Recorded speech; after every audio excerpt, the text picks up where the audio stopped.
January 11th, Job 29.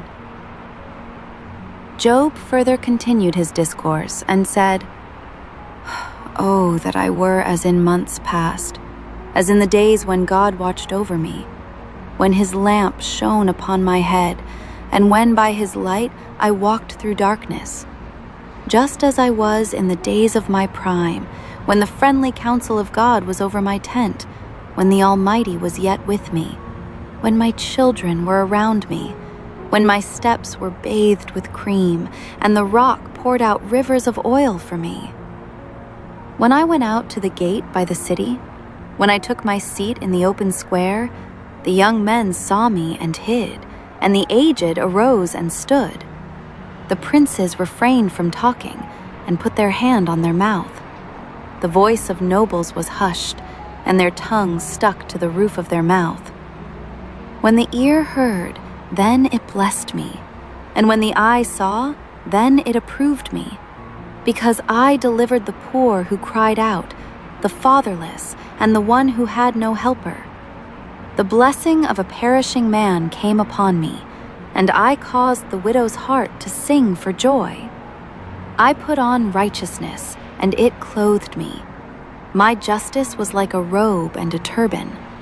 I was eyes to the blind, and I was feet to the lame.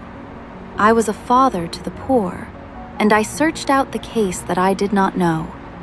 I broke the fangs of the wicked, and plucked the victim from his teeth. Then I said, I shall die in my nest, and multiply my days as the sand. My root is spread out to the waters, and the dew lies all night on my branch. My glory is fresh within me, and my bow is renewed in my hand. Men listened to me and waited, and kept silence for my counsel. After my words they did not speak again, and my speech settled on them as dew. They waited for me as for the rain, and they opened their mouth wide as for the spring rain. If I mocked at them, they did not believe it, and the light of my countenance they did not cast down. I chose the way for them, and sat as chief, so I dwelt as a king in the army, as one who comforts mourners. Job 30. But now they mock at me, men younger than I, whose fathers I disdain to put with the dogs of my flock. Indeed, what profit is the strength of their hands to me? Their vigor has perished. They are gaunt from want and famine, fleeing late to the wilderness, desolate and waste, who pluck mallow by the bushes and broom tree roots for their food. They were driven out from among men. They shouted at them as at a thief. They had to live in the clefts of the valleys, in caves of the earth and the rocks. Among the bushes they brayed, under the nettles they nestled. They were sons of fools, yes, sons of vile men. They were scourged from the land. And now I am their taunting song, yes, I am their byword. They abhor me, they keep far from me. They do not hesitate to spit in my face. Because he has loosed my bowstring and afflicted me, they have cast off restraint before me. At my right hand the rabble arises. They push away my feet, and they raise against me their ways of destruction. They break up my path. They promote my calamity. They have no helper. They come as broad breakers. Under the ruinous storm they roll along. Terrors are turned upon me. They pursue my honor as the wind, and my prosperity has passed like a cloud. And now my soul is poured out because of my plight. The days of affliction take hold of me. My bones are pierced in me at night, and my gnawing pains take no rest. By great force my garment is disfigured. It binds me about as the collar of my coat. He has cast me into the mire, and I have become like dust and ashes. I cry out to you, but you do not answer me. I stand up, and you regard me. But you have become cruel to me. With the strength of your hand you oppose me. You lift me up to the wind and cause me to ride on it. you spoil my success. For I know that you will bring me to death and to the house appointed for all living. Surely he would not stretch out his hand against a heap of ruins if they cry out when he destroys it. Have I not wept for him who was in trouble? Has not my soul grieved for the poor? But when I looked for good, evil came to me. And when I waited for light, then came darkness. My heart is in turmoil and cannot rest. Days of affliction confront me. I go about mourning, but not in the sun. I stand up in the assembly and cry out for help. I am a brother of jackals and a companion of ostriches. My skin grows black and falls from me. My bones burn with fever. My harp is turned to mourning, and my flute to the voice of those who weep. Job 31. I have made a covenant with my eyes. Why then should I look upon a young woman? For what is the allotment of God from above, and the inheritance of the Almighty from on high? Is it not destruction for the wicked, and disaster for the workers of iniquity? Does he not see my ways, and count all my steps? If I have walked with falsehood, or if my foot has hastened to deceit, let me be weighed on honest scales, that God may know my integrity. If my step has turned from the way, or my heart walked after my eyes, or if any spot adheres to my hands, then let me sow, and another eat. Yes, let my harvest be rooted out.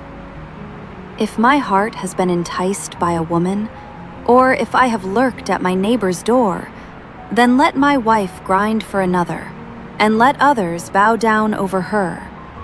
For that would be wickedness. Yes, it would be iniquity deserving of judgment. For that would be a fire that consumes to destruction, and would root out all my increase. If I have despised the cause of my male or female servant when they complained against me, what then shall I do when God rises up? When he punishes, how shall I answer him? Did not he who made me in the womb make them? Did not the same one fashion us in the womb? If I have kept the poor from their desire, or caused the eyes of the widow to fail, or eaten my morsel by myself, so that the fatherless could not eat of it, but from my youth I reared him as a father, and from my mother's womb I guided the widow. If I have seen anyone perish for lack of clothing, or any poor man without covering, if his heart has not blessed me, and if he was not warmed with the fleece of my sheep, if I have raised my hand against the fatherless, when I saw I had help in the gate, then let my arm fall from my shoulder, let my arm be torn from the socket. For destruction from God is a terror to me, and because of his magnificence, I cannot endure. If I have made gold my hope, or said to fine gold, you are my confidence, if I have rejoiced because my wealth was great, and because my hand had gained much, if I have observed the sun when it shines, or the moon moving in brightness, so that my heart has been secretly enticed, and my mouth has kissed my hand, this also would be an iniquity deserving of judgment, for I would have denied God who is above. If I have rejoiced at the destruction of him who hated me, or lifted myself up when evil found him, indeed, I have not allowed my mouth to sin by asking for a curse on his soul. If the men of my tent have not said, who is there that has not been satisfied with his meat?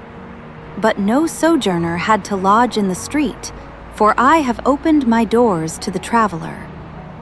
If I have covered my transgressions as Adam, by hiding my iniquity in my bosom, because I feared the great multitude, and dreaded the contempt of families, so that I kept silence, and did not go out of the door.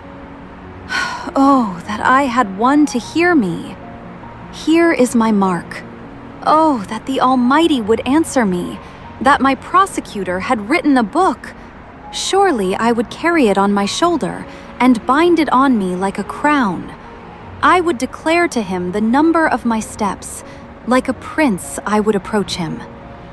If my land cries out against me, and its furrows weep together, if I have eaten its fruit without money, or caused its owners to lose their lives, then let thistles grow instead of wheat, and weeds instead of barley. The words of Job are ended.